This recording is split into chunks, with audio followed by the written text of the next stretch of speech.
जादुई कमरा। हर्ष और उसकी बहन सोनल राजगढ़ नाम के एक शहर में अपने मम्मी पापा के साथ रहते थे। सोनल पढ़ाई में बहुत तेज थी और हर्ष बहुत ही शैतान था और हर समय किसी ना किसी खुराफात में लगा रहता था। हर्ष, सोनल और उनके मम्मी पापा हर साल कहीं बाहर घूमने जाते थे, लेकिन कोरोना की वजह से वो इस बार कहीं नहीं जा पा रहे थे, जिसके कारण हर्ष और सोनल दोनों ही बहुत उदास थे। हर्ष की मम्मी, तुम्हें पता है मिस्टर सक्सेना अपनी फैमिली के साथ पिछले हफ्ते बाहर घूम के आए हैं। कह रहे थे कि कोरोना की वजह से घर में बैठे बैठे थक गए। पापा, कितना टाइम हो गया है, हम लोग कहीं बाहर घूमने भी नहीं गए और इतनी गर्मी में तो मेरा कुछ करने का मन भी नहीं करता। प्लीज पापा, हम भी कहीं घूमने चलते हैं ना। प्लीज पापा, प्लीज। अरे मेरे बच्चों, मेरी पूरी बात तो सुन लो। मैं तुम्हें यही बताने वाला था कि मैंने भी नेक्स्ट वीक एक ट्रिप बुक कर लिया है।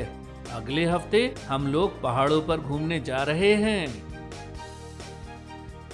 ये सुन के बच्चे बहुत खुश हुए और जोर जोर से उछलने लगे।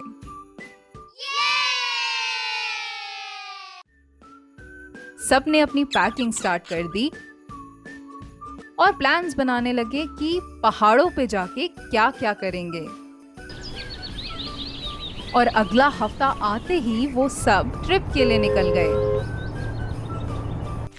इतनी लंबी जर्नी के बाद सब थक गए थे और सीधा अपने रूम में जाके सो गए। अगले दिन उठते ही पूरी फैमिली रेडी हुई और घूमने निकल गई। जब वो घूम के वापस आए तो हर्ष की मम्मी ने अपना पर्स खोल के देखा और घबरा के बोली, मेरी सोने की चेन यहीं तो रखी थी, ना जाने कहाँ गई। हर्ष के पापा, क्या आपने मेरी चेन ली है? भला मैं क्यों लूंगा तुम्हारी चेन? ढंग से देखो, वहीं होगी। पूरी फैमिली ने चारों तरफ चेन ढूंढना स्टार्ट कर दिया और बहुत देर तक ढूंढने के बाद भी उन्हें चेन कहीं नहीं मिली। सारे में देखने के बाद वो सारे रिसेप्शन की तरफ गए। मैडम, हम आज बाहर घूमने गए थे और मेरी वाइफ अपना पर्स रूम में भूल गई थी। हम वापस आए तो देखा कि हमारे बैग में से एक सोने की चेन गायब थी। आप अपने सारे स्टाफ को बुला के चेक कीजिए। जिसने भी हमारा रूम साफ किया होगा उसी के पास होगी चेन। सर, आप अपना रूम नंबर बताइए, हम अभी चेक कर लेते हैं। सर, हमारे रिकॉर्ड्स के हिसाब से तो आपके रूम में आज क्लीनिंग हुई ही नहीं है। कोई भी स्टाफ का मेंबर आपका रूम साफ करने नहीं गया। हमें कुछ नहीं पता मैडम। हम अपना पर्स रूम में छोड़ गए थे और तब पर्स में चेन थी और जब वापस आए तो चेन गायब। हमें हमारी चेन से मतलब है और किसी चीज से नहीं। या तो हमारी चेन दिलवाइए या फिर मैं अभी पुलिस को फोन करता हूँ। सर, आप गुस्सा मत होइए। एक बार रूम में दोबारा देखिए, कहीं गिर गई होगी या फिर ऐसा भी तो हो सकता है कि आप चेन लेके ही ना आए हों। ये कैसी बात कर रहे हैं मैनेजर साहब? मैंने कल रात को ही अपनी चेन उतार के पर्स में डाल ली थी और आप कह रहे हैं कि मैं चेन लेके ही नहीं आई। ये लोग ऐसे नहीं मानेंगे। मैं अभी पुलिस को बुलाता हूँ। पुलिस ही आके इनसे चेन निकलवाएगी। ये सुनते ही रिसेप्शनिस्ट मैनेजर के कान में कुछ बड़बड़ाने लगी और कहती, सर, हमें अब इन लोगों को सब सच बता देना चाहिए। सच? कैसा सच? क्या हो रहा है यहाँ? और ये आप लोग क्या फुसफुस कर रहे हैं एक दूसरे के कान में? बात कुछ ऐसे है सर कि बहुत टाइम पहले आपके साथ वाले कमरे में कुछ लड़के स्टे करने आए थे। एक दिन उस रूम से बहुत ही तेज चिल्लाने की आवाज आई और जब हम सब वहां पहुंचे तो देखा उन लड़कों में से एक लड़का होटल के किसी गेस्ट की पिटाई कर रहा था और दूसरा लड़का पास की ही ज्वेलरी शॉप से चोरी करके सामान ला रहा था। हमने तभी पुलिस को बुलाया। जब पुलिस उनको पकड़कर ले जा रही थी तो वह लड़के यही बोलते रहे कि ये रूम भूतिया है। उन्होंने कुछ नहीं किया और ये सब चीज़ें अपने आप हो रही थी। उनके बाद भी उस रूम में बहुत सारे गेस्ट आए और गए और सभी बहुत अजीब सी हरकतें करते थे। कभी किसी पे हमला कर देते थे, कभी किसी गेस्ट के रूम से कुछ भी चुरा के ले आते थे। इसके कारण हमारे होटल का नाम खराब होने लगा और इसको छुपाने के लिए हमने वो रूम किसी भी गेस्ट को देना बंद कर दिया। तो जब आप वो रूम किसी को नहीं देते तो ये घटना कैसे हुई? क्या आपने वो रूम हमें तो नहीं दे दिया? नहीं सर, वो रूम ना ही हमने आपको दिया और ना ही गेस्ट को दिया। हुआ ऐसा कि हमारे कुछ रूम्स में रिपेयरिंग का काम चल रहा था, तो रिसेप्शनिस्ट ने रिपेयरमैन को सारी रूम की कीज़ दे दी और उनको ये नहीं बताया कि उस भूतिया रूम में काम नहीं करना है। रिपेयरमैन ने वो रूम खोल दिया और तब से रिपेयरमैन भी गायब है और अब किसी की हिम्मत नहीं हो रही है उस रूम में जाने की या उस रूम को बंद करने की। हर्ष और सोनल ये सारी बातें सुन रहे थे। सोनल तो ये स्टोरी सुन के बहुत डर गई थी, लेकिन हर्ष के मन में कुछ हलचल चल रही थी। वाह, क्या मजेदार स्टोरी है। उस रूम में जाके देखना चाहिए कि चल क्या रहा है।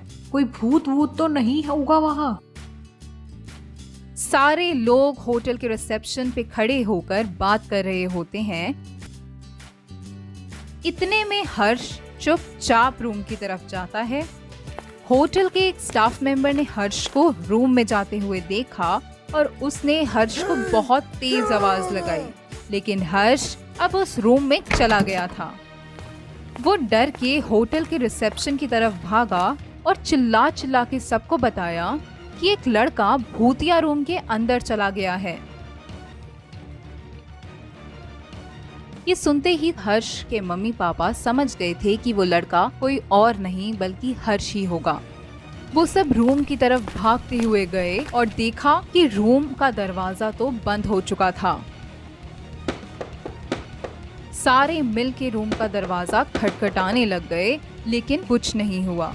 उस रूम के अंदर एक दीवार थी।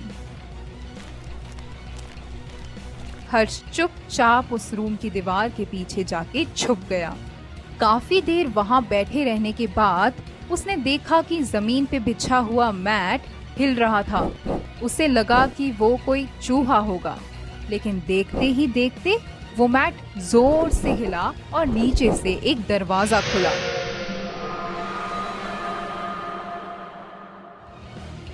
हर्ष ये देखकर एकदम से चौंक गया और उसने देखा कि उस सुरंग में से दो लोग बाहर निकल के आ रहे हैं। एक आदमी ने काले रंग के कपड़े पहने हुए थे और काली टोपी पहनी हुई थी, मानो कि वो कोई जादूगर हो। मूर्ख, आज तेरी वजह से हम सब पकड़े जाते, सारा भांडा फूट जाता हमारा। मैंने कितनी बार तुझे बताया है कि रूम को अंदर से लॉक करके रखा कर। आज अगर वो रिपेयरमैन हमें देख लेता तो सारी पोल खुल जाती और मेरी 2-3 साल की मेहनत बेकार हो जाती। मुझे माफ़ कर दीजिए, मेरे से गलती हो गई। अब ये गलती कभी नहीं होगी सरकार, मुझे माफ़ कर दीजिए।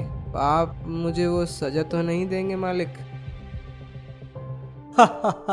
रामू, गलती करी है तो सजा तो मिलेगी ही, बिल्कुल मिलेगी। जादूगर ने अपने सर से टोपी उतारी और सीधा राजू के सर पे पहना दी और फिर एक मंत्र पढ़ा। वो मंत्र पढ़ते ही राजू की आंखें लाल रंग की हो गई और वो एकदम से रोबोट की तरह सीधा खड़ा हो गया। अब समझा मैं इस भूतिया कमरे का राज। यह एक जादूगर है जो अपनी टोपी लोगों को पहना के ये मंत्र बोलता है और वो आदमी इसके वश में हो जाता है। अभी मजा चखाता हूँ इस जादूगर को। रूम के बाहर भी हलचल बढ़ गई थी। हर्ष के मम्मी पापा का रो रो कर बुरा हाल हो गया था। उन्होंने पुलिस को बुला लिया था और सारे मिलके उस कमरे को खोलने की कोशिश कर रहे थे। तभी हर्ष दीवार के पीछे से निकला और जादूगर के सामने जाके खड़ा हो गया। तुम कौन हो? मेरे कमरे में कहाँ से घुसा है? ओ ढोंगी जादूगर, मैंने सब सुन और देख लिया है। मुझे पता है कि तुम लोगों को अपनी टोपी पहनाकर मंत्र पढ़ते हो और वो तुम्हारे वश में हो जाते हैं। फिर तुम उनसे चोरी करवाते हो और जिसको तुम्हारे ऊपर शक होता है उसकी पिटाई करवा देते हो। लेकिन अब तुम्हारी ये होशियारी नहीं चलेगी। अब मैं तुम्हारा राज सबको बता दूंगा। अरे बच्चे, तू मेरा क्या बिगाड़ेगा जब मैंने बड़े बड़े दिग्गजों को नहीं छोड़ा। तू एक बच्चा है। अभी मजा चकाता हूँ तुझे पिद्दे। जादूगर अपनी टोपी उतार के हर्ष की तरफ फेंकने ही वाला था कि हर्ष ने जल्दी से जादूगर का मंत्र पढ़ दिया और उसी वक्त जादूगर की आंखें भी लाल हो गई और वो हर्ष के वश में हो गया था। हर्ष ने जाके रूम का लॉक अंदर से खोला। उसके मम्मी पापा उससे जोर से चिपट गए। हर्ष ने जादूगर का पूरा किस्सा पुलिस को बताया और पुलिस उस जादूगर को पकड़ के ले गई।